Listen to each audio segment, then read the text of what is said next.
बोलो जयकारा। बोल मेरे श्री गुरु महाराज की जय। बोले सांचे दरबार की जय। बोलो श्री नंगली निवासी भगवान की जय। बोल श्री परमस दयाल जी महाराज की जय। बोल श्री परम पूज प्यारे माता जी की जय। याद में अपने सतगुरु की जो खुद को डबोते हैं, याद में अपने सतगुरु की जो खुद को डबोते हैं, वह दिन हंस के गुजारते हैं, रात आराम से सोते हैं। तो प्रेमियों, जिनके अंदर उस प्रभु का प्यार है, कहते हैं ना, जो प्रेमी हैं बामा रख के सिराने सौंदे ने, उनको सिर्फ एक मालिक का ध्यान आता है। उनको अपने किसी बिस्तर की ज़रूरत नहीं दिखती, किसी चीज़ का ध्यान नहीं आता। इतने आराम से वो अपने बाहों का सिराना बना करके सो जाते हैं, इतना आराम मिलता है उनको, क्योंकि सेवा में इतने संलग्न हो जाते हैं। उनको किसी प्रकार की कोई चिंता, केवल सेवा के सिवाय, प्रेम के सिवाय, मालिक का ध्यान करने के सिवाय उनको किसी चीज़ की इच्छा नहीं होती। तो ऐसे ही प्रेमियों, महापुरुष कृपा करते हैं कि चाहे सन्यासी है, चाहे गृहस्थी है, जिसको कर्तव्यता से जो जिस चीज़ में पार उतर जाता है, अच्छे निष्ठा से, वो सबसे बड़ा कहा जाता है। ऐसे एक राजा के पास कई सन्यासी आते, सबसे यही पूछता था कि मुझे ये बताओ कि गृहस्थ आश्रम बड़ा है या सन्यास आश्रम बड़ा है। कई सन्यास को बड़ा बताते, कई गृहस्थी को बड़ा बताते। तो राजा को उनकी कोई बात अच्छी समझ में नहीं आती थी कि कौन बड़ा है, सन्यासी बड़ा है या गृहस्थी बड़ा है। सबसे पूछता, जो उसके समझ में नहीं आता तो उनको गृहस्थी बनने की वो आज्ञा दे देता। ऐसा व्यवहार काफ़ी दिन तक चलता रहा, लेकिन ऐसा लगता था राजा निराश हो जाएगा, लेकिन उसको उसके प्रश्न का कोई उत्तर मिलेगा ही नहीं। अचानक से उसके दरबार में एक सन्यासी आ जाते हैं। सन्यासी आए, आदर सत्कार किया, उनसे भी ये प्रश्न किया कि महाराज, मेरा केवल यही प्रश्न है कि संसार में गृहस्थ बड़ा है या सन्यास बड़ा है। तो सन्यासी कहते हैं, अगर इस बात का उत्तर लेना है तो चलो, मैं दूर देश में एक जगह है, वहाँ पर एक राजा भी है, और वहाँ जा कर के तुम्हारी जो इस प्रश्न का उत्तर मिल सकता है। ठीक है। अब वो सन्यासी भी चले गए और वो राजा भी चले गए। जा रहे हैं प्रेमियों, क्या देखा कि वहाँ पर एक राजा की लड़की का स्वयंवर हो रहा है। स्वयंवर हो रहा है तो वहाँ पर काफ़ी राजा वगैरह आए हुए थे, कई भेष बदल करके सन्यासी भी आए हुए, क्योंकि लड़की बहुत सुंदर थी और राजा की लड़की थी। सबको मालूम था कि राजा की लड़की के साथ शादी हो जाएगी तो बहुत माल मिलेगा। अब राजा की लड़की के मन में यह था कि जिसको पसंद करेगी, स्वयंवर मतलब जो स्वयं को अपने आप जो वरेगी, जिसको उसको जो अच्छा लगेगा उसको जयमाला डालेगी। अब ऐसा जब सब लोग इकट्ठे हुए वहाँ, तो वहाँ सब लोग बैठे, तो वो अपनी जयमाला लेकर के घूम रही थी। लेकिन घूमते घूमते ऐसा लगा कि उसको कोई पसंद नहीं आया, किसी के गले में उसने जयमाला नहीं डाली। अब जो राजा था बड़ा निराश होने लग गया, सोचने लगा शायद मेरी लड़की की शादी होगी नहीं, ये स्वयंवर ऐसे ही जाएगा। अभी बात उसके दिमाग में घूम रही थी तो अचानक एक सन्यासी आ गए। सन्यासी ऐसे थे, उनका चेहरा दमदमा रहा था, क्योंकि नूर था चेहरे पर। भगवान का पूरे भगत थे, भगवान का भजन करने वाले थे। जो भगवान के प्यारे होते हैं उनके चेहरे दमदमाते हैं, उनके चेहरे पर नूर होता है, मालिक का आकर्षक होता है, मालिक का प्यार होता है। तो उस सन्यासी को देख करके उस लड़की ने उस सन्यासी के गले में जयमाला डाल दी। सन्यासी ने एकदम से वो गले से जयमाला उतारी और फेंक दी कि तुम्हें दिखता नहीं मैं सन्यासी हूँ, मैं शादी वादी नहीं करता। तो राजा ने कहा, महाराज, आपको लड़की भी मिलेगी और उसके साथ साथ मेरा आधा राज्य भी आपको मिल जाएगा।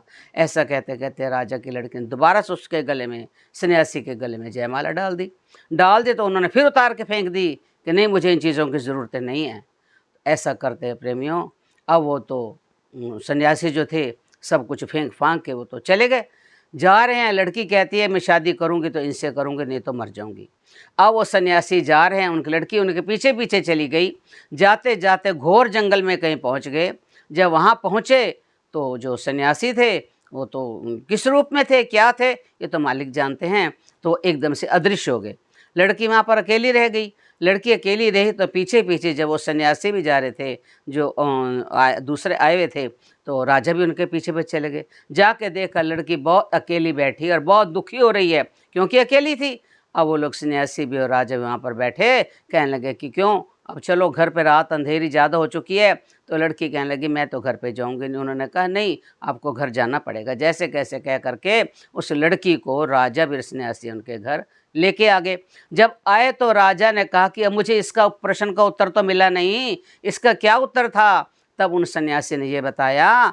अगर फिर क्या देखा उन्होंने, जब वो राजा और लड़की वहाँ पर बैठे थे, अंधेरा तो था ही, उसी पेड़ के नीचे बैठे थे जहाँ ऊपर एक 3 पक्षी बैठे थे, मादी और उनके बच्चे भी 2 बैठे थे। उन्होंने, ऊपर वाले पक्षियों ने ये देखा कि हमारे पेड़ के नीचे, कोटर के नीचे 3 अतिथि आए हुए हैं। अतिथि आए हैं तो इनका तो हमारा आदर सत्कार करना चाहिए। अब हमारे पास कुछ तो है नहीं। अब उन्होंने क्या करा, एक पक्षी गया कहीं से जलती लकड़ी लेकर के आ गया, ला करके उन्होंने उसमें उनको सिकाया, उन्होंने सेका, सर्दी दूर करी। अब कहने लगे इनके सेकने से तो बात नहीं बनेगी ना, पूरी हमारी अतिथि सत्कार तो नहीं हुआ। उन्होंने क्या करा, गए और जो उनका पिता था, बड़ा था, जो पक्षी था, उन्होंने कहा कि इस अग्नि में उसने अपने आप को, वहीं से अपनी अग्नि में उसने अपना शरीर फेंक दिया, जल गया। यानी कि अगर मैं जल जाऊंगा, जो अतिथि हैं ये मुझे खा करके अपनी भूख मिटा देंगे। अब उसको देख करके उनके जो बच्चे थे ना, जो 2 लोग और थे, पत्नी थी, बच्चा था, उन्होंने भी अपना शरीर उस आग में डाल दिया कि ये अतिथि हैं, एक के खाने से भूख मिटेगी नहीं। उन दोनों ने भी अपना शरीर वहाँ पर अग्नि में जला दिया कि तीनों हमारे को खा करके अपनी भूख मिटा देंगे। अब उसने कहा कि देखो, अगर तो गृहस्थी है तो उसका ये कर्म बनता है कि अपने शरीर को भी उन्होंने भून दिया, शरीर को भी उन्होंने अतिथि के हवाले कर दिया, ये परोपकार कर दिया कि हमारे घर अतिथि हैं तो अपने शरीर की परवाह ना करी। गृहस्थी हो तो ऐसा हो, परोपकार करने वाला हो, आए गए की आदर सत्कार करने वाला हो, अपने शरीर को भी नहीं देखा, आके उनका वो आदर सत्कार करके उनकी भूख मिटाने के लिए उसने अपने शरीर का भी खत्म कर दिया। अगर गृहस्थी है तो इस तरह से परोपकार करे, अगर सन्यासी है तो इस तरह से, जैसे उन सन्यासी ने अपना जो धन दौलत भी नहीं देखा, लड़की भी नहीं देखी। उन्होंने कहा, राजा ने सोचा था ये भिखारी है इसलिए ज़्यादा धन दे करके शायद उसको अच्छा नहीं लग रहा, लेकिन वो तो सन्यासी असली थे। उन्होंने वो धन को भी छोड़ा, महलों को भी छोड़ा, लड़की को भी छोड़ करके अपने धर्म पे डिगे रहे और वो चले गए उनको छोड़ करके। तो कहने का भाव है, अगर सन्यासी है चाहे गृहस्थी है, जिस धर्म में भी है, अगर अपनी कर्तव्यता से, निष्ठा से, अपने अडिग अपने धर्म पे चलता है तो दोनों में से दोनों ही बड़े हैं। गृहस्थी भी बड़ा है, सन्यासी है, अगर त्याग है उसके अंदर, प्रेम है उसके अंदर मालिक के प्रति, तो सन्यासी बड़ा है। और गृहस्थी है तो आएगा का आदर सत्कार, परोपकार करने वाला हो, भगवान की तरफ उनकी निष्ठा हो, उनकी भगवान के साथ उसका प्यार हो, आएगा का इतना परोपकारी हो कि आने वाला भी जो है अतिथि उसके घर से खुश होकर जावे। अपने शरीर की परवाह नहीं करी, अपने बच्चों की परवाह नहीं करी, जैसे उनके पिता ने करा, बच्चों ने भी वैसा करके अतिथि की भूख मिटाई। तो इसलिए कहते हैं गृहस्थी आश्रम भी बड़ा है, संन्यास भी बड़ा है। जहाँ हम अपने कर्तव्य को निभा सकते हैं उनमें से हमारे लिए दोनों आश्रम बड़े हैं। केवल करना केवल क्या है, केवल हमने अपने आप को कर्तव्यता से निभाना है, पूरी निष्ठा से, पूरी कर्तव्य हमारे अंदर हो तो हमारे लिए दोनों जीवन बड़े हैं। इसलिए किसी चीज़ का भी हो, अपने अंदर उसको निष्ठा को रखो, चाहे गृहस्थी हो चाहे सन्यासी हो। सन्यासी है तो त्याग देख लिया, सब कुछ छोड़ दिया। अगर गृहस्थी है तो परोपकार करके चले, परमार्थ करके चले और अपने जीवन का भी सुधार करे, कृतज्ञता करे, दूसरों के ऊपर उपकार के अपने जीवन को सार्थक करे। इसलिए जो भी चुने, चाहे गृहस्थी हो चाहे सन्यासी हो, अपने कर्तव्य को निभाने वाला हो। इसी के साथ ही बड़े प्यार से बोल मेरे श्री गुरु महाराज की जय।